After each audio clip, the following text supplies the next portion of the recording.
We're here to discuss subject-verb agreement, right? A quite number of questions come from this topic. Subject के साथ verb के agreement के ऊपर आधारित बहुत सारे questions exams में देखे जाते हैं.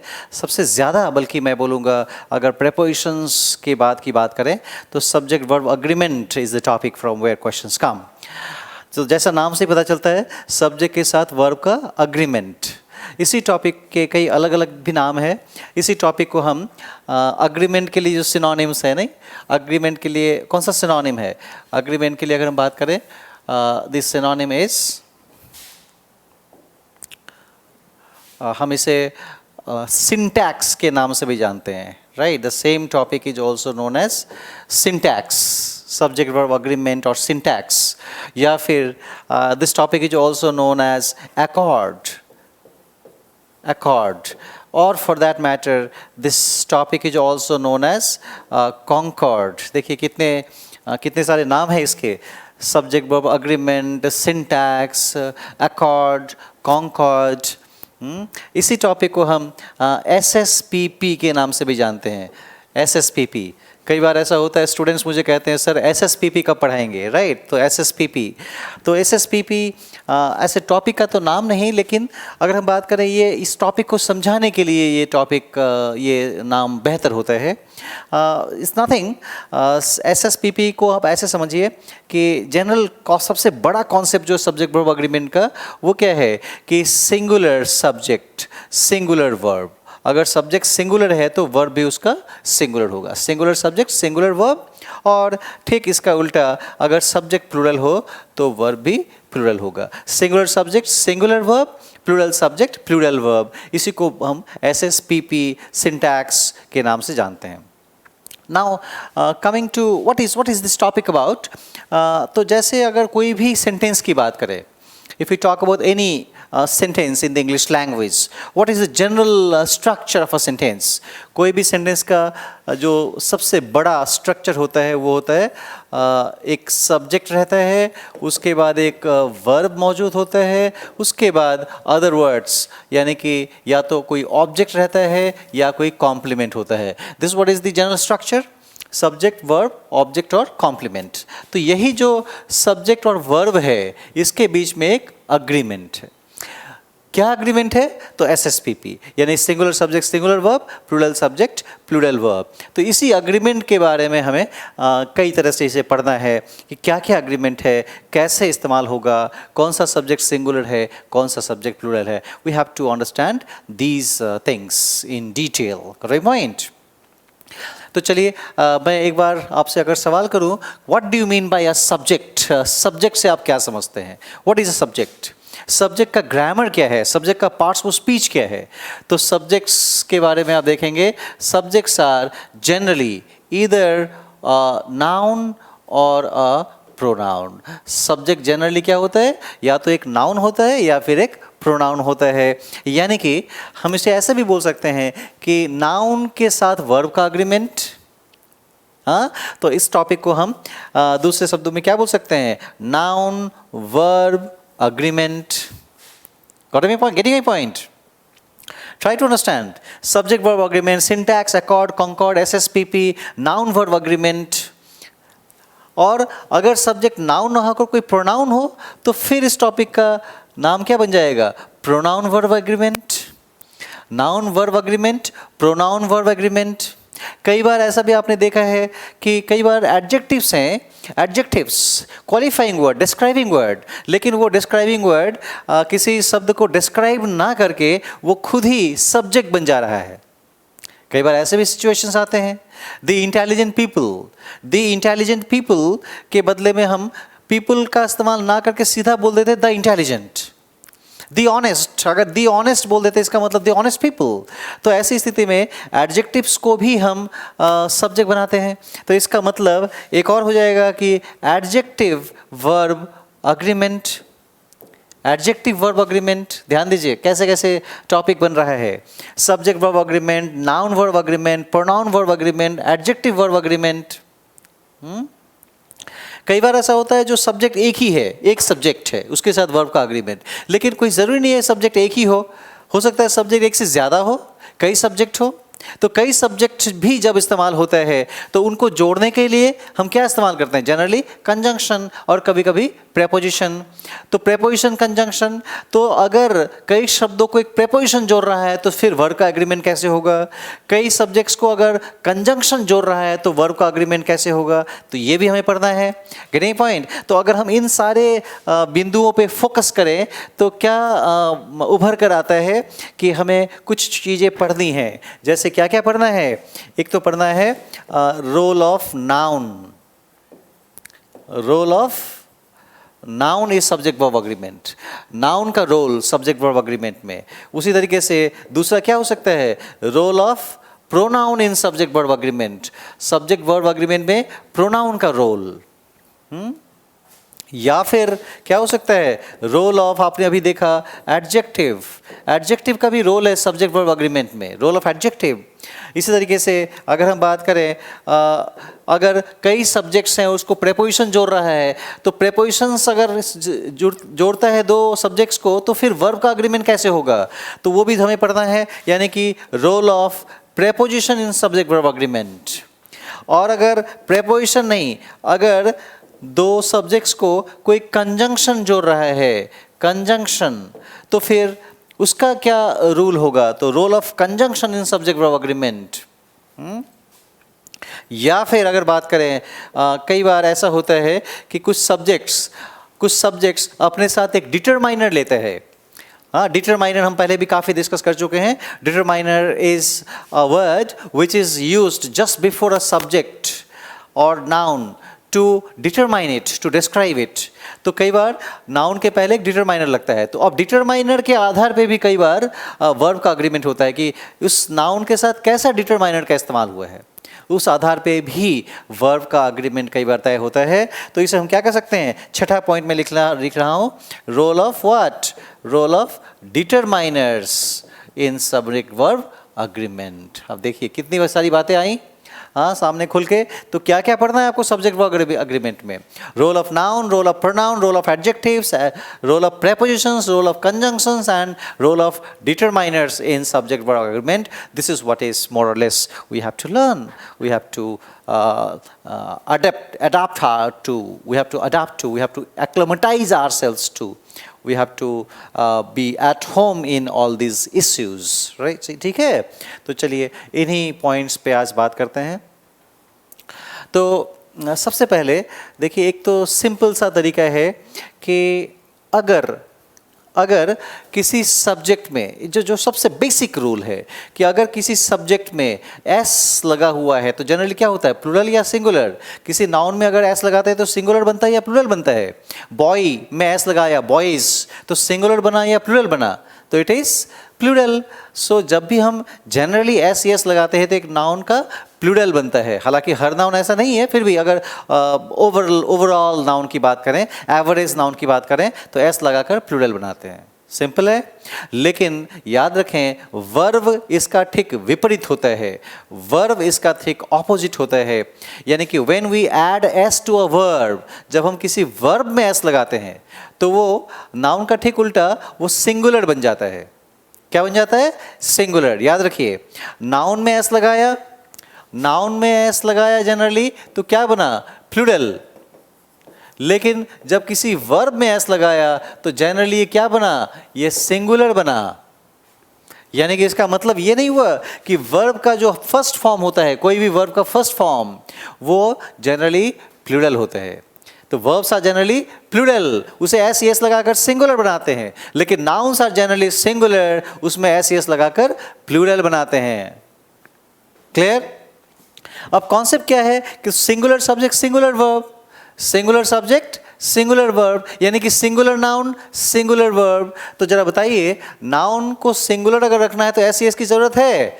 नाउन अगर सिंगुलर तो एस यस की जरूरत नहीं है। तो सिंगुलर नाउन बना और इसके साथ जो वर्ब होगा उसमें एस लगाएंगे, क्योंकि वर्ब में जब एस लगाते हैं तब बनता है सिंगुलर। तो इसका कॉन्सेप्ट क्या निकला कि अगर नाउन के साथ एस है तो वर्ब के साथ, नाउन के साथ एस नहीं है तो वर्ब के साथ एस चाहिए। सबसे कॉमन फॉर्मूला। जैसे मैं अगर बोलूं अ बॉय, मैं क्या बोल रहा हूं? A boy. A boy. अब इसका जो वर्ब है, वर्ब, तो वर्ब में क्या करेंगे, एस एस लगाएंगे तभी तो बनेगा अ बॉय गोज। अब बॉय में जब एस नहीं है तो वर्ब में एस लगाया तब जाकर सेंटेंस करेक्ट हुआ। और इसके ही ठीक इसके विपरीत अगर हम बात करें, किसी नाउन में एस अगर लगा रहे हैं तो इसका मतलब प्लूरल बन रहा है, तो वर्ब में एस की जरूरत नहीं, क्योंकि वर्ब में एस लगाएं तो सिंगुलर बन जाएगा। तो नाउन में अगर एस है तो वर्ब में एस नहीं चाहिए। जैसे नाउन में मैं एस लगाकर इसी बॉय को बना रहा हूँ प्लूरल बॉयज, तो जब मैंने बॉयज बोला तो वर्ब के साथ किसी एस या एस की जरूरत नहीं है, इसलिए बोलते हैं बॉयज गो। तो a boy goes and boys go. Concept clear? यही है छोटे में अगर हम बात करें सब्जेक्ट वर्ब अग्रीमेंट। क्लियर? यानी कि नाउन में एस है तो वर्ब में मत लगाइए, और नाउन में नहीं है तो वर्ब में लगाइए, तो जनरली ये अग्रीमेंट पूरा होगा। तो इस बेसिक फैक्ट को आप कायदे से याद रखें। हालांकि ये वेरी भी करता है टाइम टू टाइम, वो हम डिस्कस आगे करेंगे। तो फिलहाल तो सबसे पहले हम डिस्कस करते हैं पहला वाला, क्या था, role of noun. Role of noun. Noun के बारे में आपने पढ़ा है, नाउन के बारे में मैंने काफ़ी सारे आपको पॉइंट्स बताए, रूल्स बताए, उसके नियम, कायदे कानून, लिमिटेशंस, ये सब बताए थे। एक बार आपको उसको रिवाइज करने की भी ज़रूरत पड़ेगी। एक बार उसको अच्छे से रिवाइज कर लेंगे नाउन के चैप्टर को, तो समझ में आ जाएगा कि नाउन सिंगुलर है या प्लूरल है, क्योंकि हर नाउन ऐसा नहीं है जिसमें एस लगा हुआ है तो प्लूरल और नहीं लगा हुआ है तो सिंगुलर। बहुत सारे नाउन्स ऐसे भी होते हैं एस नहीं है फिर भी प्लूरल, बहुत सारे नाउन्स ऐसे हैं एस लगा हुआ है फिर भी सिंगुलर। याद करिए, मैंने जब नाउन का क्लास दिया था तो कैसे कैसे बताया था, कौन कौन से नाउन है जिसमें एस लगा है फिर भी सिंगुलर है, एस लगा होने के बावजूद भी नाउन सिंगुलर।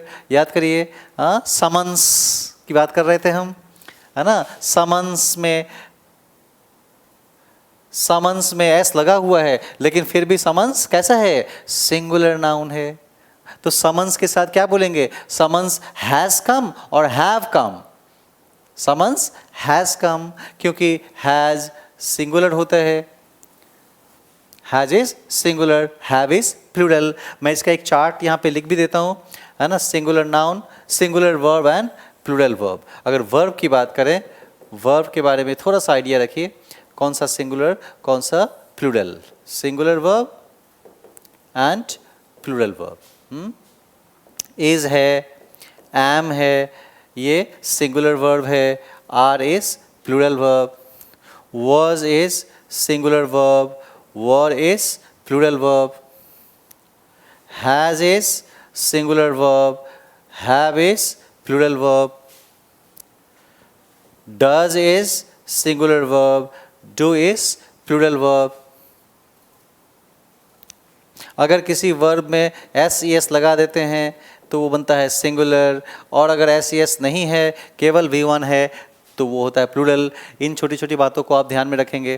तो इसीलिए हमने क्या कहा, समन्स हैज कम, क्योंकि एस के बावजूद ये सिंगुलर होता है, summons is singular, summons has come. Summons, what is summons? Summons is call from the court. Court में से जो पेशी के लिए आपको आदेश आता है उसे समन्स कहते हैं। अ बेकन, अ समन, करेक्ट पॉइंट, समन्स। और इसका प्लूरल समन्सेस। समन्स का प्लूरल बनाने के लिए इसमें फिर एस लगाते तब जाकर ये प्लूरल बनता है, अदरवाइज समन्स इज सिंगुलर। उसी तरह से innings, an innings has been played.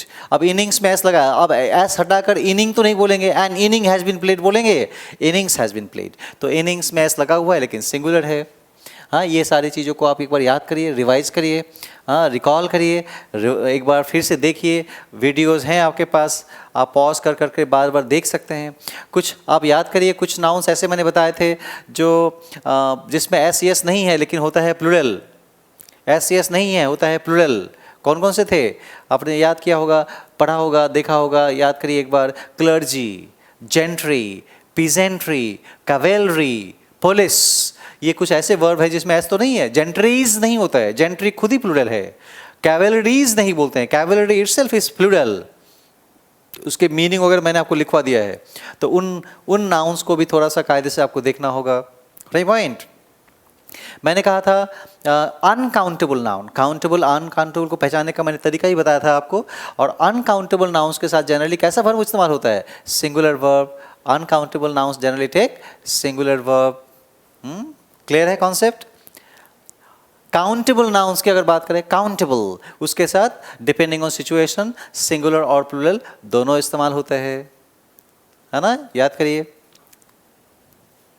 Collective nouns आपने पढ़ा है, एक बार आपको कायदे से देखना होगा, अदरवाइज सारे रह जाएंगे, धरा का धरा रह जाएगा, है ना? एग्जाम हॉल तक नहीं पहुंच पाएगा। रिवीजन बेहद जरूरी है। तो collective nouns, what are collective nouns? Words showing collections, collection दिखाने वाले शब्द। जैसे एग्जाम्पल के तौर पे आपने पढ़ा था कुछ वर्ड्स हैं, जैसे आर्मी है, टीम है, ज्यूरी है, पोइट्री है, कमिटी है, पार्लियामेंट है, ग्रुप है। ये सारे वर्ड्स कलेक्शन दिखाता है। तो इनके बारे में आपने क्या पढ़ा था? तो जनरली कलेक्टिव नाउन सिंगुलर होते हैं। Generally collective nouns are singular. The jury has given the verdict, या jury have given the verdict. क्या बोलते हैं? The jury has given the verdict. The army is overwhelmed with its success, या the army are overwhelmed, the army is. Where is your luggage? या where are your luggages? Where is your luggage? तो जितने भी collective nouns are generally they are singular, they take singular verb, वो singular verb का इस्तेमाल करते हैं। Clear है यहाँ तक?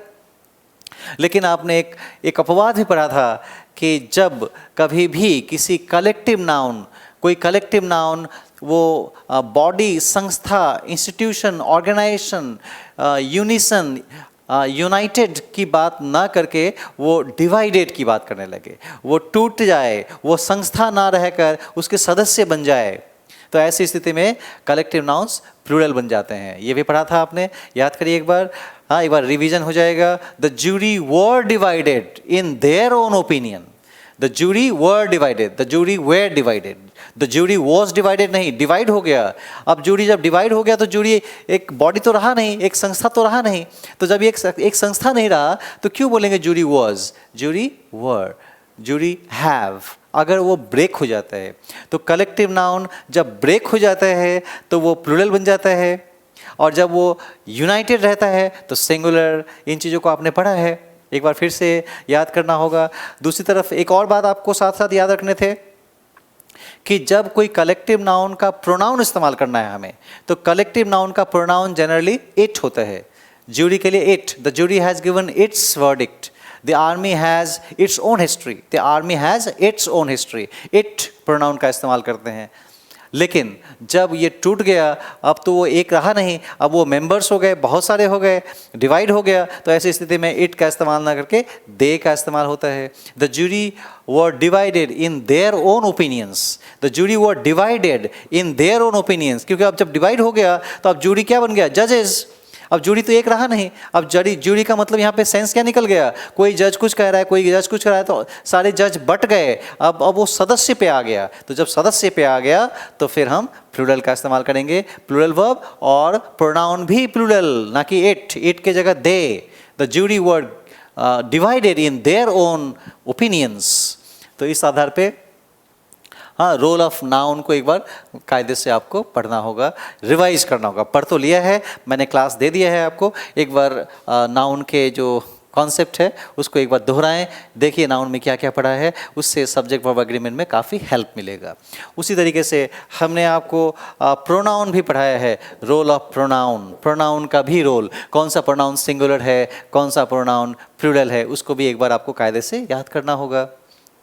पॉइंट जरा सा मैं अगर आपकी नॉलेज को चेक करूं, अगर मैं बोलूं डिस्ट्रीब्यूटिव प्रोनाउंस, कैसा प्रोनाउन? Distributive pronounce. तो डिस्ट्रीब्यूटिव प्रोनाउंस सिंगुलर होते हैं या प्लूरल होते हैं? याद करिए। सो मैं अगर बोलूं ईच, ईदर, नीदर, ये सब सिंगुलर है या प्लूरल? ईच हैज़ कम या each have come? Each has come. तो जनरली आपने क्या पढ़ा था? Distributive pronouns are generally what? Singular in nature. इसके साथ जो वर्ब होगा वो सिंगुलर होगा। इनको आप एक बार रिवाइज कर लेना आप जरूर। Distributive pronouns are generally singular in nature. आपने इनडेफिनिट प्रोनाउन भी पढ़ा है, इनडेफिनिट प्रोनाउन जो डेफिनिट नहीं है, इनडेफिनिट प्रोनाउन जिसे पता न चले, समवन। अब समवन का मतलब कोई एग्जैक्ट श्योर तो है नहीं, तो समवन, समबडी, एनीवन, एनीबडी, इस तरीके के शब्द इनडेफिनिट प्रोनाउंस, तो इनके बारे में आपने पढ़ा था। Indefinite pronouns are also generally singular in nature. Indefinite pronouns are generally singular, इसके साथ का वर्ब सिंगुलर। लेकिन आपने ये भी पढ़ा था साथ में कि अगर कुछ वर्ब कई बार अपना रोल बदलता है, जैसे अगर हम बात करें ऑल प्रोनाउन। अब ऑल प्रोनाउन के साथ जनरली हम सिंगुलर बोलते हैं, क्या बोलते हैं? ऑल इज वेल या all are well? All is well, बल्कि ऑल इज वेल, है ना। तो ऑल सिंगुलर है, लेकिन ऐसा नहीं है, ऑल प्लूरल भी है, ऑल आर वेल भी अपनी जगह सही होता है। हाँ, आपने पढ़ा था, याद करिए, रिवाइज करिए, ऑल आर वेल। तो कब बोलते हैं ऑल इज वेल और कब बोलते हैं ऑल आर वेल? जरा याद करिए, हाँ एक बार रिवाइज करिए। तो ऑल जब क्या होता है, किसी निर्जीव वस्तु की तरफ इशारा करता है। ऑल जब निर्जीव वस्तु की तरफ इशारा करता है तो सिंगुलर, लेकिन सजीव वस्तु की तरफ इशारा करता है तो प्लूरल। ऑल आर वेल का मतलब all the people are well, और ऑल इज वेल का मतलब एवरीथिंग इज वेल। वस्तु सिंगुलर और पीपल प्लूरल, तो ऑल अपना रोल बदलता है। सम के साथ भी ऐसा ही पढ़ा था, सम इज लेफ्ट और सम आर लेफ्ट, याद करिए। तो सम जब किसी काउंटेबल नाउन के लिए इस्तेमाल होता है तो वो क्या होता है, प्लूरल। लेकिन सम जब किसी अनकाउंटेबल नाउन के लिए इस्तेमाल होता है तो वो सिंगुलर होता है। वाटर अनकाउंटेबल है तो क्या बोलेंगे, I have taken a little water, some is still left in the bottle, some is still left. Some water को रिप्रेजेंट कर रहा है, अनकाउंटेबल नाउन तो इज। लेकिन मैं अगर बोलूँ I have taught a few topics, I have taught a few topics, कुछ टॉपिक्स मैंने पढ़ाया है, तो टॉपिक्स काउंटेबल है, तो आगे क्या बोलेंगे, सम आर स्टिल लेफ्ट। तो ये सब प्रोनाउन को आपको याद करना है। रिलेटिव प्रोनाउंस आपने पढ़ा है, relative pronouns, what are the relative pronouns? आज की क्लास थोड़ा ज़्यादा रिवीजन ओरिएंटेड हो जाएगा, क्योंकि आपने जो पढ़ रखा है उसी को आप सब्जेक्ट वर्ब अग्रीमेंट में ढालने की कोशिश करेंगे। So the same thing what we have learned, we have the content we have learned, we are trying to put those contents into proper direction of subject verb agreement, यही हम कर रहे हैं। हालांकि कुछ नई नई चीज़ें भी आएंगी। तो फिलहाल रिलेटिव प्रोनाउन कौन कौन से हैं, हु, विच, दैट, हुम वगैरह। इसके साथ क्या पढ़ा था आपने, जहाँ भी कोई relative pronoun who, is, that आए, उसके ठीक पहले का जो सब्जेक्ट होता है वही वर्ब को तय करता है ना। It is I who am your teacher of English, it is I who M.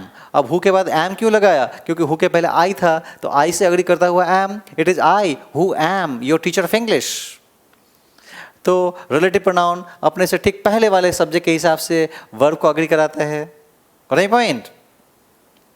तो इस तरीके से प्रोनाउंस के बारे में भी थोड़ी सी आपको एक बार रिवाइज आप जरूर कर लेना, वो आपको काफ़ी हेल्प करेगा। एडजेक्टिव की अगर बात करें, रोल ऑफ एडजेक्टिव, तो एडजेक्टिव में एक ही चीज़ याद रखिए कि जब भी कोई एडजेक्टिव सब्जेक्ट बने, कोई भी एडजेक्टिव हम सब्जेक्ट बना रहे हैं तो उसके साथ हमेशा वर्ब प्लूरल होता है। अगर एडजेक्टिव सब्जेक्ट बन रहा है तो वर्ब हमेशा प्लूरल। जैसे द रिच, आर ऑनेस्ट या एज ऑनेस्ट, रिच एडजेक्टिव है, उसके पहले उसने जब सब्जेक्ट बनाया तो verb plural, the rich are honest. The intelligent have an advantage, the intelligent have an advantage। the smart are funny, the smart are whatever, नहीं, the smart are cunning, ठीक है। the smart take undue advantage, the smart take। तो इस तरीके से तो जितने भी एडजेक्टिव्स को हम सब्जेक्ट बनाते हैं तो वर्ब प्लूरल होता है। और एडजेक्टिव्स को एक साथ और भी याद रखिए, एडजेक्टिव को सब्जेक्ट बनाने का तरीका क्या, तो एडजेक्टिव को जब सब्जेक्ट बनाएंगे तो या तो उसके पहले दी लगाएंगे या उसके बाद एस या ई एस लगाएंगे। कौन पॉइंट। केवल अगर मैं बोलूँ beautiful are arrogant, beautiful are arrogant, तो कॉमन एरर, क्योंकि ब्यूटीफुल एडजेक्टिव है तो डायरेक्ट हम एडजेक्टिव को सब्जेक्ट नहीं बनाते हैं, उसके क्या करते हैं, या तो दी लगाते हैं, दी ब्यूटीफुल बोलेंगे, the beautiful are arrogant, the beautiful are arrogant, या नहीं तो क्या करेंगे, एस लगा देंगे, ब्यूटीफुल्स आर एरोगेंट। तो दी ब्यूटीफुल आर एरोगेंट या ब्यूटीफुल्स आर एरोगेंट। अब दोनों दी और एस दोनों मत लगाना कि दी ब्यूटीफुल्स आर एरोगेंट, ऐसा नहीं बोलेंगे, तो कोई एक लगता है। तो ये भी हम लोगों ने पहले डिस्कस किया है। Role of adjective, role of preposition, role of preposition, ये भी हम लोगों ने डिस्कस किया है, एक बार रिवाइज कर लेंगे हम। जब भी कोई प्रेपोजिशन किसी सब्जेक्ट को जोड़ता है, अगर प्रेपोजिशंस कई सब्जेक्ट्स को जोड़ते हैं तो याद रखिए जो आगे की बातें होती हैं वो फर्स्ट वाला सब्जेक्ट के बारे में बातें होती हैं। व्हेन मल्टीपल सब्जेक्ट्स और nouns are connected by preposition, the first subject determines the verb. preposition के चैप्टर में भी हम लोगों ने किया था, राइट? अगर कई शब्दों को preposition जोड़ रहा है तो जो सबसे पहला शब्द होगा उसके वही verb को तय करेगा। जैसे a group of students, a group of students, अब students देखकर have मत लगाना, a group of students has come, a group of students has come। अब क्यों has? क्योंकि ऑफ से जुड़ा है, अ ग्रुप ऑफ स्टूडेंट्स, और प्रेपोजिशन है तो पहले क्या है ऑफ के, अ ग्रुप, तो वर्ब किसके हिसाब से होगा, अ ग्रुप के हिसाब से। A group has come, a group is waiting outside. तो जब भी प्रेपोजिशंस मल्टीपल सब्जेक्ट्स को जोड़े तो जो पहला वाला सब्जेक्ट है वो वर्ब को तय करता है। सिंपल है। कंजंक्शन की अगर बात करें, रोल ऑफ कंजंक्शंस, कंजंक्शंस, तो याद करिए कंजंक्शन के चैप्टर में आपने पढ़ा था कि जब कंजंक्शन एंड दो सब्जेक्ट को जोड़े तो verb is generally plural. You and I are astute, you and I are astute. Astute का मतलब क्या, क्लेवर नहीं, तो you and I are clever, you and I are astute, are आ गया प्लूरल वर्ब क्योंकि एंड से जुड़ रहा है, यू एंड आई। अब आई देखकर एम मत कर देना, you and I am astute नहीं, you and I are astute. Concept clear? लेकिन आपने एक और भी पढ़ा था कि अगर एंड से दो सब्जेक्ट जुड़ रहे हैं और जुड़ने के बावजूद आइटम एक ही दिखा रहा है तो सिंगुलर वर्ब। जैसे bread and butter, bread and butter and से जुड़ा, लेकिन आगे देखिए bread and butter is my favourite breakfast. अब ब्रेड एंड बटर मिलकर ब्रेकफास्ट बना, तो ब्रेड एंड बटर अलग अलग आइटम्स नहीं हुआ, यहाँ पे दोनों आइटम मिलकर एक ब्रेकफास्ट की तरफ इशारा कर रहा है, तो इसलिए ब्रेड एंड बटर इज, ना कि are, bread and butter are नहीं। क्लियर?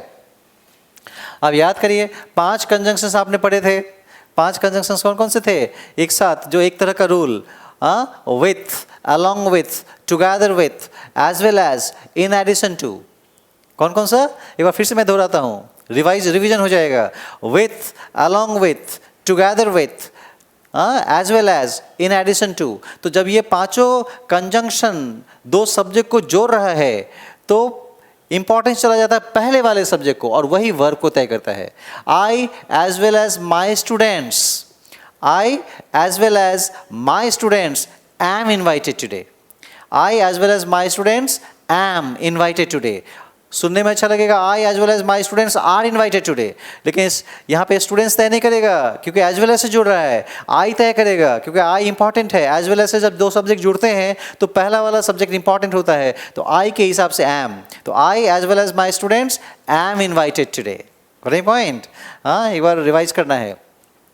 वहीं अगर हम बात करें 4 कंजंक्शन आपने फिर पढ़ा था, और, नॉर, इधर और, नीदर नॉर, और, नॉर, इधर और, नीदर नॉर। ये चारों के साथ क्या रूल पढ़ा था कि वर्ब के जो पास में होगा, nearest subject to the verb, वो वर्ब को तय करेगा। अब यहीं पे मैं अगर बदल देता हूँ, आई और माई स्टूडेंट्स, आई और माई स्टूडेंट्स, तो किसके हिसाब से, नज़दीक में कौन है, माई स्टूडेंट्स, तो उसके हिसाब से आर, आई और माई स्टूडेंट्स आर इन्वाइटेड। लेकिन I as well as my students am invited, I और माई स्टूडेंट्स आर इन्वाइटेड। तो ये आपने पढ़ा है कंजंक्शन के चैप्टर में, आपको इसको एक बार रिवाइज करना है। और अगर बात करें रोल ऑफ डिटरमाइनर्स की, डिटरमाइनर्स, तो याद करिए हमने डिटरमाइनर्स में पढ़ा था आर्टिकल्स आर ऑल्सो डिटरमाइनर्स। तो अगर कोई भी एडजेक्टिव भी डिटरमाइनर होता है, तो अगर कोई दो नाउन एंड से जुड़ रहा है, दो नाउन एंड से जुड़ रहा है, लेकिन दोनों के पहले डिटरमाइनर है, दोनों के पहले डिटरमाइनर, दोनों नाउन के पहले डिटरमाइनर, तो इसका मतलब व्यक्ति अलग अलग है, अगर मैं बोलूँ माई अंकल एंड माई गाइड, अब देखिए अंकल के पहले भी माई डिटरमाइनर और गाइड के पहले भी माई डिटरमाइनर, दोनों के पहले माई माई लगा हुआ है। तो ऐसी स्थिति में व्यक्ति अलग अलग, दो व्यक्ति हो गए, plural verb, my uncle and my guide are present. वहीं अगर केवल एक डिटरमाइनर लग रहा है, माई अंकल एंड गाइड, अब ध्यान दीजिए गाइड के पहले मैंने माई नहीं लगाया, माई अंकल एंड गाइड, तो ऐसी स्थिति में एक ही व्यक्ति की बात करता है, मेरे अंकल ही मेरे गाइड हैं। तो my uncle and guide has come, my uncle and guide has come, लेकिन my uncle and my guide have come. तो ये आपने पढ़ा है डिटरमाइनर्स के बारे में, जरा उसको भी आपको कायदे से एक बार देखना है, determiners, role of determiners. Clear? तो इन्हीं सब चीज़ों को लेकर आपको जरा क्वेश्चंस बनाने हैं। हाँ, नंबर ऑफ का नेचर क्या है? नंबर ऑफ के बाद जो नाउन होता है वो प्लूरल होता है। नंबर ऑफ बॉय या number of boys, number of student या नंबर ऑफ स्टूडेंट्स। नंबर का मतलब बहुत सारे, तो नेचुरली नाउन प्लूरल होगा, number of boys, number of students, और उसके साथ का जो वर्ब होगा वो भी plural, number of students have come, number of students are present. लेकिन यही नंबर ऑफ की जगह अगर मैं दी नंबर ऑफ बोलूँ, दी नंबर ऑफ स्टूडेंट्स, अब यहाँ पे ऑफ प्रेपोजिशन की तरह काम करता है और दो अलग अलग बन गए, दी नंबर और स्टूडेंट्स को ऑफ ने जोड़ा, तो अब दी नंबर वर्ब को तय करेगा, ये संख्या वर्ब को तय करेगा, तो क्या बनेगा? The number of students is less, the number of students is less. तो नंबर ऑफ स्टूडेंट्स आर, लेकिन the number of students is, क्योंकि नंबर ऑफ स्टूडेंट्स का मतलब बहुत सारे स्टूडेंट्स और दी नंबर ऑफ स्टूडेंट्स का मतलब है स्टूडेंट्स की संख्या। तो संख्या कम है, क्या कम है? स्टूडेंट्स की क्या कम है? संख्या कम है। The number of students is less today. तो ये सब आपने पढ़ा है पहले भी। हाँ, तो number of, the number of, several है, अ फ्यू है। अ फ्यू के बाद सिंगुलर नाउन या plural noun? A few student या a few students? A few students, a few boys, तो अ फ्यू के बाद प्लूरल नाउन। सेवरल के बाद सेवरल क्वेश्चन या सेवरल क्वेश्चंस, सेवरल क्वेश्चंस। तो ये डिटरमाइनर्स का रोल को भी थोड़ा सा आपको रिवाइज करना है। तो इन्हीं सब बिंदुओं को रिवाइज करने के बाद हमें अब क्वेश्चंस देखने होंगे, किस तरह के क्वेश्चंस आते हैं। तो एक बार आप ज़रा सा कायदे से रिवाइज भी कर लीजिए, फिर हम डिस्कस करते हैं। 1 minutes revision for you, then will discuss some questions. So do a quick revision.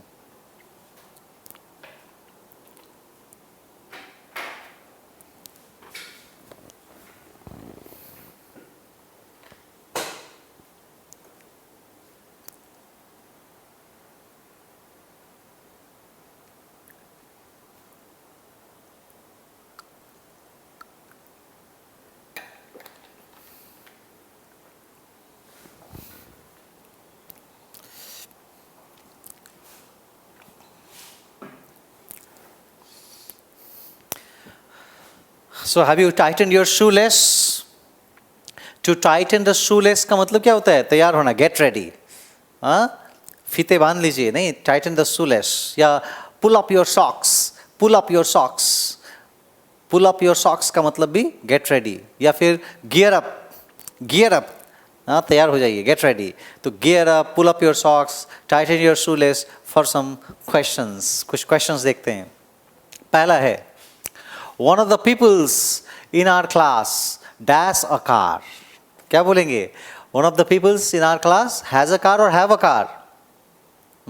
देखिए ध्यान दीजिए कि ऑफ से जुड़ रहा है। ऑफ से क्या जुड़ रहा है?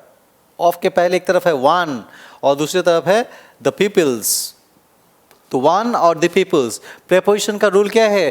पहले वाला वर्ब सब्जेक्ट वर्ब को तय करेगा, तो one के हिसाब से वर्ब होगा। तो one has a car या one have a car, तो quite natural one has a car। इसलिए one of the peoples in our class has a car। 10 kilometers dash a long way to walk। अब 10 kilometers कोई भी unit, कोई भी distance का unit, समय का यूनिट, टाइम एंड डिस्टेंस का यूनिट, अगर वो होलसम, एक होने की बात कर रहा है, टोटल दिखा रहा है, टोटल दिखाने के लिए इस्तेमाल हो रहा है, एंटायर दिखाने के लिए इस्तेमाल हो रहे हैं, वो सिंगुलर होते हैं। तो 10 kilometres is a long way to walk. है ना, टोटल, ये एक डिस्टेंस की बात कर रहा है, तो टोटल डिस्टेंस को जब दिखा रहा है तो सिंगुलर वर्ब। इधर शोभा और आई, अब इधर और से जुड़ रहा है, तो इधर और के साथ क्या कॉन्सेप्ट है, इधर और के साथ जो बाद का सब्जेक्ट होता है, यानी कि आई के हिसाब से वर्ब का तय करेंगे, यानी कि either Shobha or I am to blame.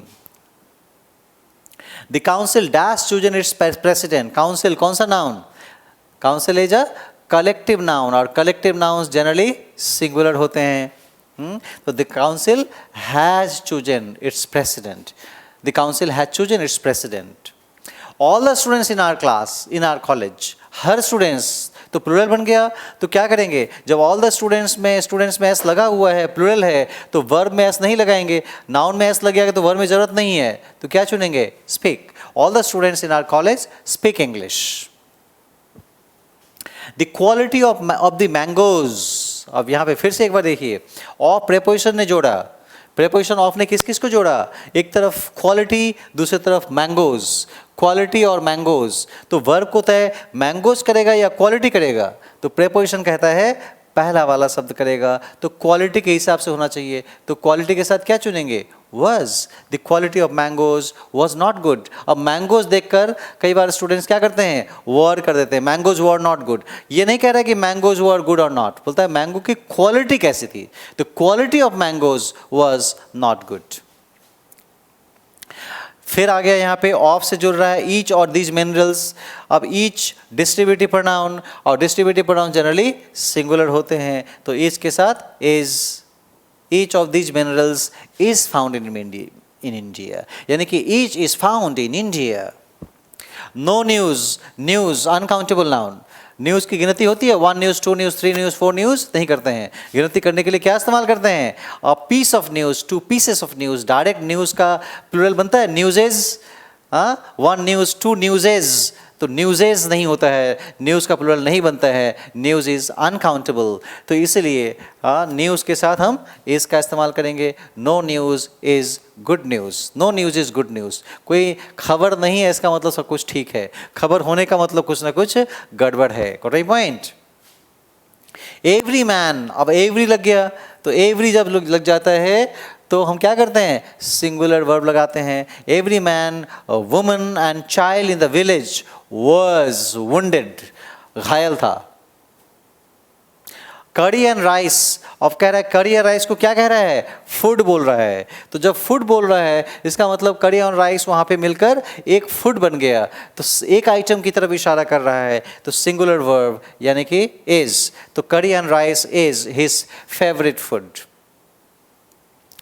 He is one of the greatest leaders that dash ever lived. आपसे मैं जरा पूछूं कि दैट क्या है, what is that, so that is a relative pronoun. किसको रिलेट कर रहा है, ठीक पहले वाले शब्द को, यानी कि लीडर्स को। तो जब दैट रिलेटिव प्रोनाउन अपने ठीक पहले वाले सब्जेक्ट को रिलेट करता है, तो आगे का वर्ब तय करने का काम जो प्रीसीडिंग सब्जेक्ट है वो करता है, तो लीडर्स के हिसाब से यहाँ पे वर्ब होना चाहिए। तो लीडर्स के साथ हैज या हैव, लीडर्स के साथ have. He is one of the greatest leaders that have ever lived, है ना। बहुत सारे लीडर्स अब तक रहे हैं, जिंदा रहे हैं, नहीं वो अभी तक जीवित रहे हैं। उन जीवित रहने वाले लीडर्स में ही इज़ वन, वो एक है। तो बहुत सारे जो leaders have ever lived, out of the leaders that have ever lived he is only one, यही सेंस है। तो रिलेटिव प्रोनाउन का कॉन्सेप्ट आपने काफ़ी डिटेल में पढ़ा है, एक बार रिवाइज कर लेना। दी ओरेटर एंड दी स्टेट्समैन, अब देखिए ओरेटर के पहले भी दी और स्टेट्समैन के पहले भी दी, तो दोनों जगह जब दी लग गया तो दो अलग अलग व्यक्ति हो गए, तो इसलिए क्या बोलेंगे, have arrived. 13 many of the students, बहुत सारे स्टूडेंट्स, तो मेनी के साथ हम क्या इस्तेमाल करते हैं, plural, many have failed, many of the students have failed. तो मैनी के साथ भी हैव, स्टूडेंट्स के साथ भी हैव, तो यहाँ पे हमें स्टूडेंट्स को नहीं देखना है, ऑफ से जुड़ा है तो मैनी के हिसाब से देखेंगे, तो मैनी हैव फेल्ड, बहुत सारे फेल हो गए।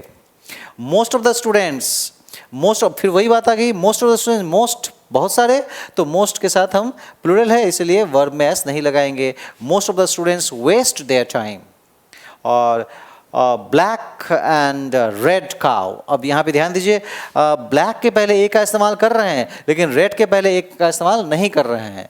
तो जब एक ही जगह आर्टिकल इस्तेमाल हुआ है इसका मतलब एक ही गाय की बातें हो रही हैं। वही गाय कैसी है, दो रंग वाली है, यानी वो गाय ब्लैक भी है वो गाय रेड भी है, यानी कि मल्टी कलर्ड, टू कलर्ड, दो का रंग वाली गाय है, काली और लाल दोनों का मिक्सचर है उसके शरीर पे।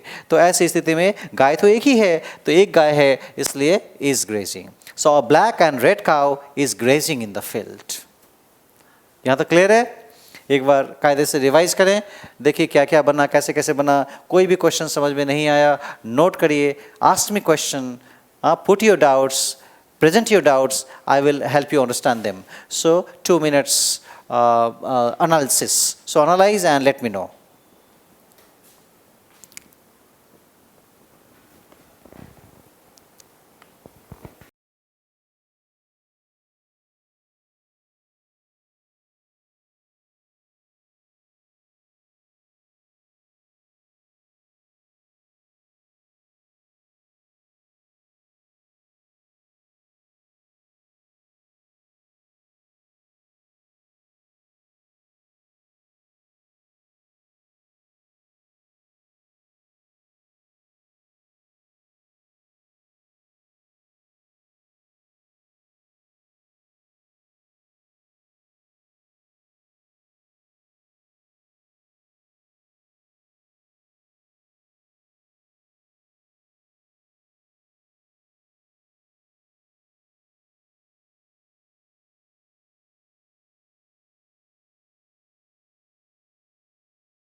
So no question, no query yet.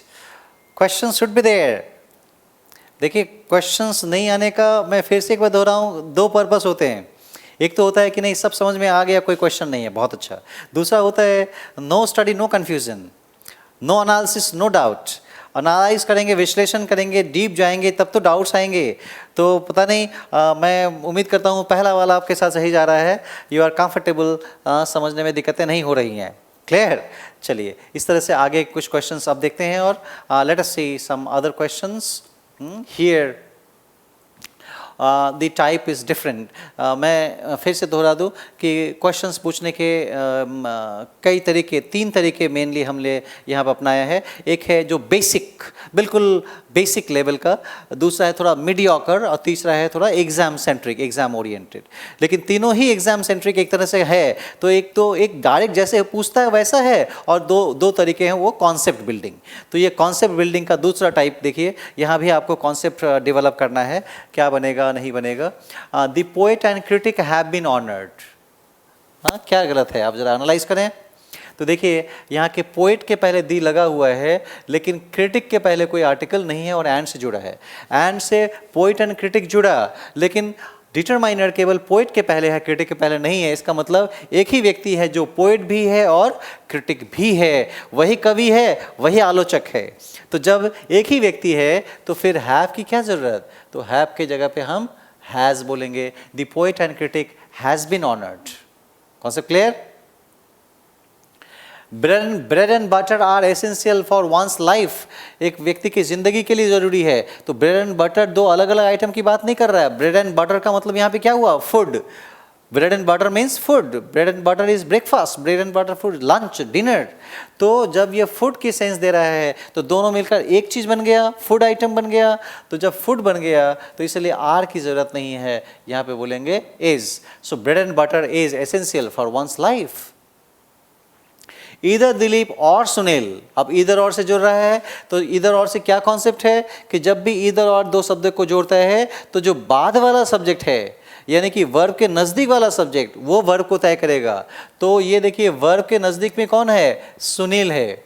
तो इधर दिलीप और सुनील। अब सुनील के हिसाब से वर्ब होना चाहिए, तो सुनील के हिसाब से हैव होगा या हैज, सुनील हैज। तो either Dilip or Sunil has the key to the sum. The behaviour of the students. अब देखिए ऑफ आ गया यहाँ पे, ऑफ के पहले है द बिहेवियर और बाद में है स्टूडेंट्स। तो कौन तय करेगा वर्ब को प्रेपोजिशन के हिसाब से, तो बिहेवियर तय करेगा। तो behaviour was not proper or were not proper. तो the behaviour was not proper, यहाँ पे वाज होना चाहिए। The guru as well as his disciples. अब देखिए किसने जोड़ा, एज वेल एज। तो एज वेल एज जब दो सब्जेक्ट को जोड़ता है तो कौन सा सब्जेक्ट इंपॉर्टेंट होता है, पहला वाला, गुरु इंपॉर्टेंट है। तो वर्ब गुरु के हिसाब से होना चाहिए। The guru as well as his disciples is. Disciples तय नहीं करेगा, डिसाइपल्स तो गुरु के साथ है। आगे का वर्ब का अग्रीमेंट कौन कराएगा, गुरु के हिसाब से।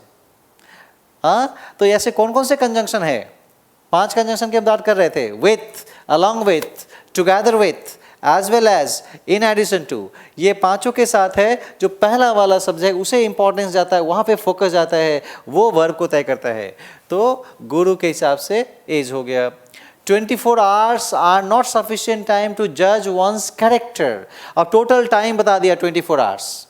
ये समय, ये टाइम हाँ सफिशिएंट नहीं है। तो ये टाइम की तरफ जब इशारा कर रहा है तो टोटल मिलकर, एंटायर मिलकर एक ही टाइम फ्रेमवर्क की बात कर रहा है, इसलिए इज।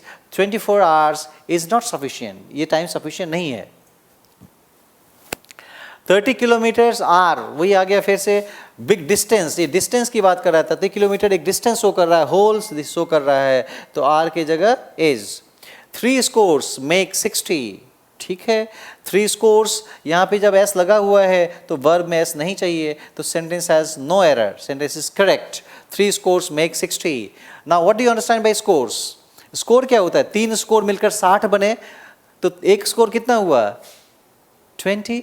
तो स्कोर का मतलब होता है 20। स्कोर का एक मीनिंग है 20, जिसे हिंदी में दिस्ता बोलते हैं। दिस्ता, एक दिस्ता कागज। अब तो इस्तेमाल नहीं होता है, पहले होता था। जब हम कोई कॉपी खरीदने जाते थे तो इस तरह से बनी हुई कॉपी काफ़ी महंगा होता था, तो हम क्या करते थे, लूज शीट खरीदते थे। हाँ, 20 पीस शीट खरीदा और घर आकर उसको नत्थी करके उसका कॉपी बनाया, तो कीमत कम आता था, लागत कम आते थे। Got my point? तो उसी क्या बोलते हैं, एक दिस्ता कागज चाहिए, एक स्कोर कागज चाहिए। एक स्कोर में 20 शीट्स होते हैं। तो यहाँ पे स्कोर का मतलब 20, तो इसका मतलब हुआ 320s मेक 60। 3 20 मिलेंगे तो 60 होंगे, तो यही कहना चाह रहा है। ईदर ऑफ द बॉयज, अब देखिए ऑफ से ऑफ ने जोड़ा, ऑफ ने किस किस को जोड़ा, एक तरफ ईदर है दूसरी तरफ बॉयज है, तो वर्ब को तय कौन करेगा, जब प्रेपोजिशन जोड़ता है तो पहला वाला, तो ईदर के हिसाब से वर्ब होना चाहिए। ईदर डिस्ट्रीब्यूटिव प्रोनाउन, और डिस्ट्रीब्यूटिव प्रोनाउंस सिंगुलर होते हैं, तो इसलिए is, either of the boys is eligible, यानी कि either is eligible. The captain with his team members, अब विद ने जोड़ा, कंजंक्शन विद, तो जब विद जोड़ता है तो पहला वाला इंपॉर्टेंट होता है, ये वर्ब को तय करेगा। तो the captain with his team members was given, the यानी कि the captain was given, captain के हिसाब से। द हिमालयाज, अब देखिए हिमालयाज में भी एस लगा हुआ है और लाइज में भी एस लगा दिया, तो एक एस को हमें हटा देना है, तो क्या बनेगा, the Himalayas lie to the north of India. Either she or I, अब ईदर और से जुड़ रहा है तो आई के हिसाब से वर्ब होना चाहिए। जब ईदर और से जुड़ता है तो वर्ब के नज़दीक वाला सब्जेक्ट वर्ब को तय करता है, तो आई के हिसाब से इज नहीं होता है, आई के साथ M. So either she or I am to go. The number of girls, the number यानी गर्ल्स की संख्या, ऑफ ने जोड़ा, ऑफ से क्या क्या जुड़ा, एक तरफ नंबर है दूसरी तरफ गर्ल्स है, तो उसकी संख्या की बातें हो रही हैं। द नंबर वॉज 80, तो नंबर के हिसाब से was. The rich is not honest, अब rich एडजेक्टिव है, जब एडजेक्टिव को सब्जेक्ट बनाया तो वर्ब कैसा होना चाहिए, जब भी एडजेक्टिव सब्जेक्ट बनता है तो वर्ब प्लूरल होता है। The rich are honest and we each, अब वी पहले आ गया तो वी के हिसाब से verb, we each have a problem, we each have a problem. लेकिन यहाँ भी याद रखिए, अगर ईच ऑफ अस होता, वी ईच ना बोलकर ईच ऑफ अस, तो अब ईच के हिसाब से each of us has a problem, each of us has a problem, we each have a problem. तो ये है आपके 60 to 30। जरा एक बार इन पे भी नज़र दौड़ाएं, आप देखिए कैसे बना, क्या सही क्या गलत, और नोट करते रहिए। अगले क्लास में आप ये पूछेंगे, I would like to explain them in the next class. अगले क्लास में मैं इनको एक्सप्लेन करूँगा। डाउट्स ज़रूर पूछिए, जहाँ भी समझ में नहीं आया है ज़रूर पूछिए, I will help you understand them. ठीक है, तो ज़रा सा एनालाइज कर लीजिए, 1 मिनट्स एनालिसिस, विश्लेषण करिए। दिमाग में रखना भी है इनको, केवल यहाँ पे देखा बनाया और चले गए ऐसा नहीं है, इनको दिमाग में रखने की कोशिश भी करने हैं। तो ज़रा सा आप इनको एक बार एनालाइज करें। So quick analysis, 1 minute for your analysis. Thank you.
Fine, come back to some more questions. Question number 31 क्या कह रहा है? A large number of human beings, a large number of human beings visit the zoo and makes it difficult. अब देखिए यहाँ पे कह रहा है a large number of human beings में एस लगाया. हाँ, तो चूंकि ह्यूमन बीइंग्स में सब्जेक्ट में एस लगा है, इसीलिए यहाँ पे आप देख रहे हैं विजिट में एस नहीं लगा हुआ है. यहाँ तो ठीक जा रहा है. ह्यूमन बीइंग्स विजिट और large number of human beings visit the जू. लेकिन आगे उसी के साथ दूसरा जो वर्ब है एंड के साथ फिर कह रहा है मेक्स. तो जब यहाँ पे आपने एस नहीं लगाया, विजिट बोला, तो यहाँ पे फिर मेक्स क्यों बोल रहे हैं? यहाँ भी मेक बोलना है. Right point. तो क्या बनेगा? A large number of human beings visit the zoo and make it difficult to maintain them. Visit and make. A large number of human beings go and buy books. A large number of human beings go and buy books. Goes and buys नहीं होगा. ना ही बोलेंगे go and buys या ना ही बोलेंगे goes and buy.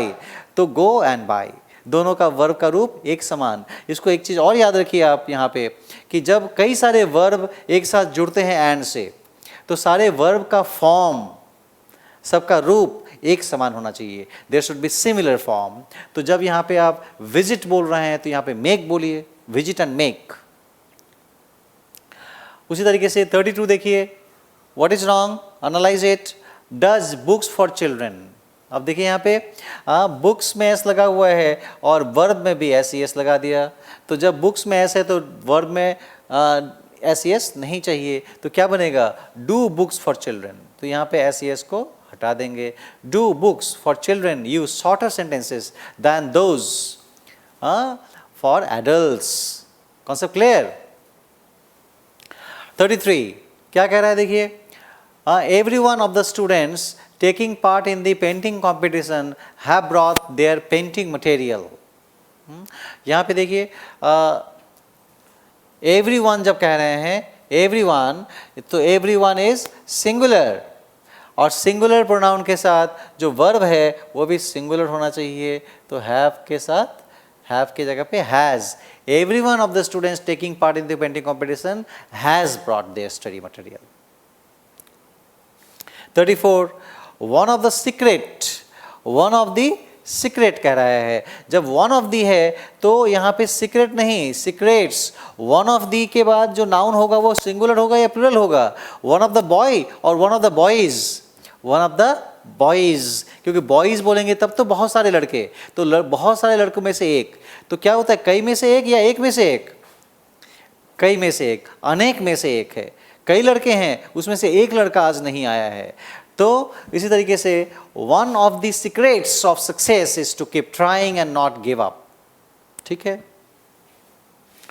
फिर 35 when the sweets were being distributed everyone was happy and attentive. ठीक तो है sentence, nothing wrong. When the sweets were, sweets के साथ were का इस्तेमाल किया, ठीक है. Being distributed, everyone के साथ was, everyone के साथ है ना, जो भी pronouns हम लोगों ने डिस्कस किया भी था. everyone के साथ singular verb, everyone was happy and attentive. 36 what one needs are नहीं, what one needs is. किसी व्यक्ति को क्या ज़रूरत है? What one needs is a pair of blankets. What I need is, what you need is, what they need is, what one needs is, what Rohit needs is.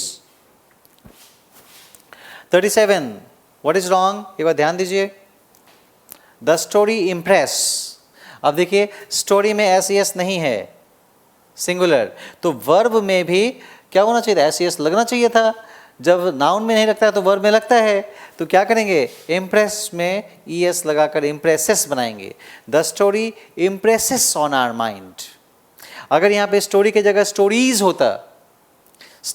होता तो फिर impress ठीक था. स्टोरीज में एस ई एस लग गया तो अब वर्ब में नहीं चाहिए. तो ऐसे बन सकता है. या तो बनाइए the story impresses on our mind, यानी तो बोलिए stories impress on our mind, तब जाकर करेक्ट होगा. 38 This is the only one of his poems that are worth reading. अब यहाँ पे ध्यान दीजिए, that relative pronoun. अब relative pronoun आया है और उसमें only का इस्तेमाल हो गया है. किसका इस्तेमाल हो गया है? Only. तो मीनिंग क्या निकला? This is only one of his poems. केवल एक ही ये पोएम है, तो जब एक ही की बातें हो रही हैं तो आर नहीं बल्कि इज। Concept clear? तो जब भी ओनली लग जाता है किसी रिलेटिव प्रोनाउन के पहले तो हम आगे चलकर सिंगुलर वर्ब का प्रयोग करते हैं। 39, I with my family, I with my family which consists of my wife and 3 children resides in a village.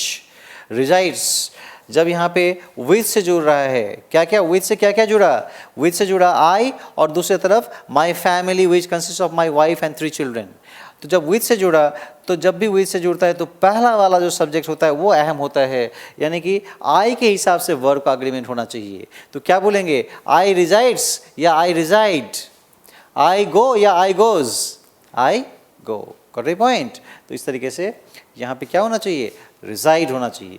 तो एक बार 31 to 39 एक झलक देख लीजिए, एनालाइज करिए कैसे कैसे कौन सा क्वेश्चन का आंसर क्या बना। कहीं पे कोई डाउट हो तो पूछें, नहीं तो फिर आगे बढ़ेंगे। सो 1 minutes analysis, quickly do it.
Fine. So come to some more questions.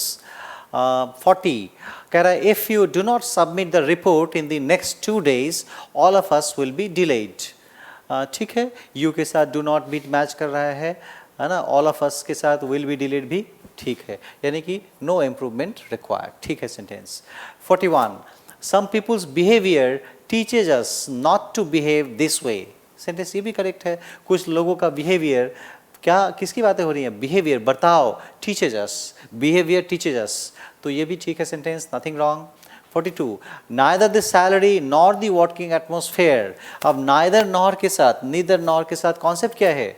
याद करिए, और नॉर, इधर और नीदर नॉर, ये चारों के साथ कॉन्सेप्ट है. वर्ब के पास वाला सब्जेक्ट वर्ब को तय करता है. तो वर्ब क्या है? हाँ, वर, और वर के पास में क्या है? Atmosphere.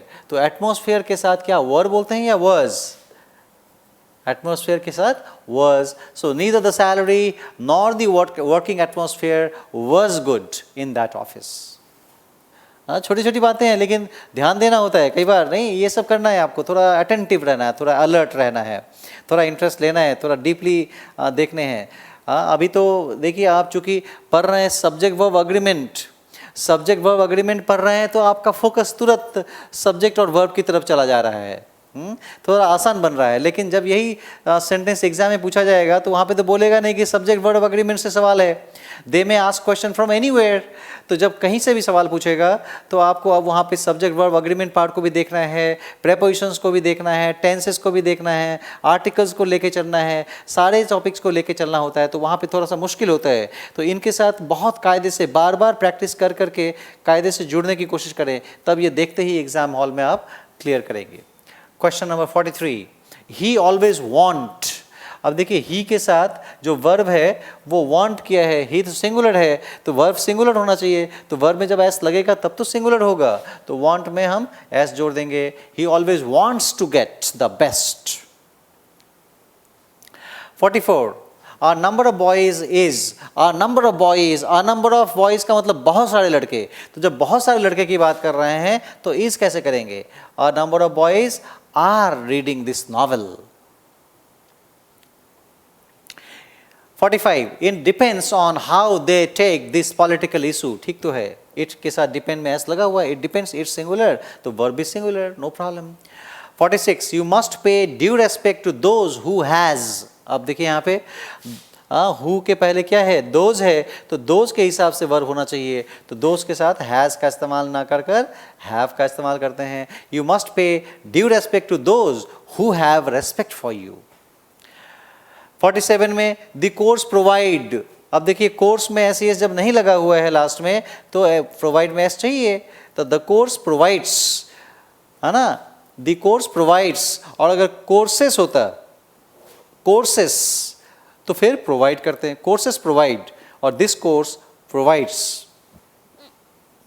48 as soon as we enter the hotel, ठीक है, the manager welcomes us, ठीक है, and takes us to the table. ठीक तो है, no improvement required. correct है sentence, no error. 49 the manager concluded that either Manish or Tony, either or. अब either or के साथ क्या है? तो जो भी वर्ब है उसके पास वाला सब्जेक्ट वर्ब को तय करेगा. तो टोनी के हिसाब से वर्ब तय होना चाहिए. तो टोनी के साथ वर बोलेंगे या वॉज बोलेंगे? तो टोनी वॉज, तो वर को वॉज में बदल दीजिए. The manager concluded that either Manish और Tony was responsible for last week's theft. 50 all his relatives except his daughter has gone. कौन गया है? डॉटर के सिवाय, डॉटर नहीं गई है. All his relatives have gone. तो ऑल हिज रिलेटिव्स के हिसाब से हैज नहीं बल्कि have. So all his relatives except his daughter have gone on a month's tour. तो एक बार देखिए, एनालाइज करिए 42 50 ये सेंटेंस कैसे बने, कहाँ पे क्या समझ में नहीं आया, जरा कायदे से देखिए. Have a quick look, 1 minutes analysis quickly.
Fine. So come to some more questions. 51.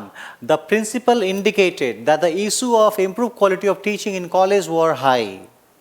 अब देखिए एक क्लॉज है, एक वाक्यांश है, द प्रिंसिपल इंडिकेटेड, प्रिंसिपल ने इंडिकेट किया, दैट कंजंक्शन है, दैट इज अ कंजंक्शन। अब दैट कंजंक्शन के बाद दूसरा वाक्यांश फिर शुरू हो रहा है। दूसरा वाक्यांश क्या है? The issue of improve quality of teaching in college, the issue of the quality, the issue of improve quality of teaching in college. अब यहाँ पे देखिए एक चीज़ ध्यान दीजिए, दूसरे वाले क्लॉज में क्या क्या है?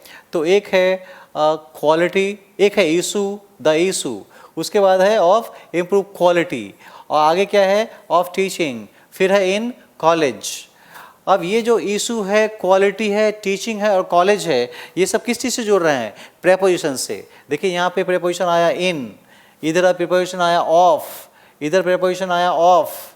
तो ये ऑफ, ऑफ और इन ने, ये तीन प्रेपोजिशंस ने चार शब्दों को जोड़ा। क्या क्या शब्द? Issue, quality, teaching and college. तो जब चार शब्दों को तीन प्रेपोजिशन जोड़ रहा है, तो ऐसी स्थिति में ध्यान देना है कि जो पहला वाला सब्जेक्ट होता है, the first subject, that determines the verb. तो आगे की बातें पहले वाले सब्जेक्ट की हो रही है, तो पहला वर्ड क्या है? इशू। तो इशू के हिसाब से वर्ब होना चाहिए। तो क्या बोलेंगे? द इशू वर हाई और the issue was high, the issue was high. Correct point. तो क्या हाई था in his list of priorities? उसके प्रायोरिटी के लिस्ट में क्या हाई था? The issue was high. अब इशू किस चीज़ का? Improve quality of teaching in college, college के जो टीचिंग की इम्प्रूव क्वालिटी है वो इशू। तो इशू के हिसाब से वर्ब तय होगा। 52. The success of our efforts. हाँ, अब देखिए यहाँ पे ऑफ प्रेपोजिशन ने किस किस को जोड़ा? सक्सेस और एफर्ट्स को। तो जब ऑफ ने जोड़ा तो आगे की बात पहले वाले सब्जेक्ट की होती है सक्सेस के हिसाब से। तो सक्सेस डिपेंड और सक्सेस डिपेंड्स, सक्सेस डिपेंड्स। तो the success of our efforts depends upon the number of people who actually use the new methods. 53. The number of foreign tourist. अब कह रहा है कि बहुत सारे फॉरेन टूरिस्ट नहीं, the number of foreign tourist की संख्या। तो आगे ऑफ ने जोड़ा है किस किस को? नंबर और टूरिस्ट्स को। तो उनकी टूरिस्ट की संख्या की बातें हो रही हैं, तो संख्या के हिसाब से हम आर का इस्तेमाल ना करके इस करेंगे। तो सेंटेंस क्या बन जाएगा? The number of foreign tourist visiting India is increasing day by day. What is increasing day by day? The number is increasing. क्या बढ़ रही है? संख्या बढ़ रही है। Clear? 54. He does whatever his father want. His father, father में जब एस नहीं लगा हुआ है, सिंगुलर है, तो वर्ब भी तो सिंगुलर होना चाहिए। तो want की जगह wants. He does whatever his father wants him to do. और लास्ट क्वेश्चन की तरफ बढ़ रहे हैं। The president awarded one of the eminent scholars who was present. अब who रिलेटिव प्रोनाउन है और उसके ठीक पहले scholars है, तो scholars के हिसाब से verb होना चाहिए। तो scholars के साथ was मैच करता है या were? Scholars were। तो बन जाएगा the president awarded one of the eminent scholars who were present at Rashtrapati Bhavan. यानी कि बहुत सारे eminent scholars राष्ट्रपति भवन में मौजूद थे, उनमें से, है ना, प्रेसिडेंट ने एक को अवार्ड दिया। बहुत सारे स्कॉलर्स थे, उन बहुत सारे स्कॉलर्स में से एक को राष्ट्रपति ने क्या किया? अवार्ड दिया। The president awarded one of the eminent scholars who was present at Rashtrapati Bhavan, who were present at the Rashtrapati Bhavan. मौजूद थे बहुत सारे, उनमें से एक को दिया। तो चूंकि बहुत सारे मौजूद थे, हु वर प्रेजेंट, बहुत सारे स्कॉलर्स वर प्रेजेंट, इसे यही है आपका कॉन्सेप्ट। तो एक बार इसको भी देख लीजिए, 51 to 55 कैसे बना, what is the concept, analyse करिए, एग्जाम हॉल तक पहुंचेगा, ध्यान दीजिए।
So have you analyzed any query, any doubt, anything that you fail to understand?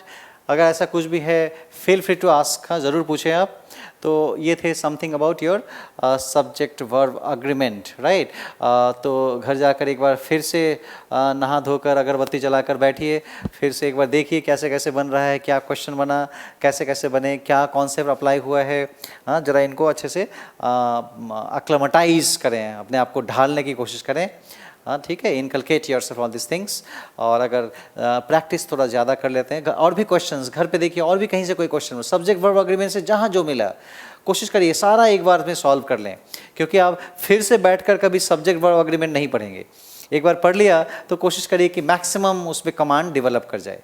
तो ये होमवर्क के साथ या असाइनमेंट के साथ मैं आज की क्लास यहीं पे वाइंड अप करता हूँ। In the next class will meet and discuss other things. Thank you very much, bye, take care.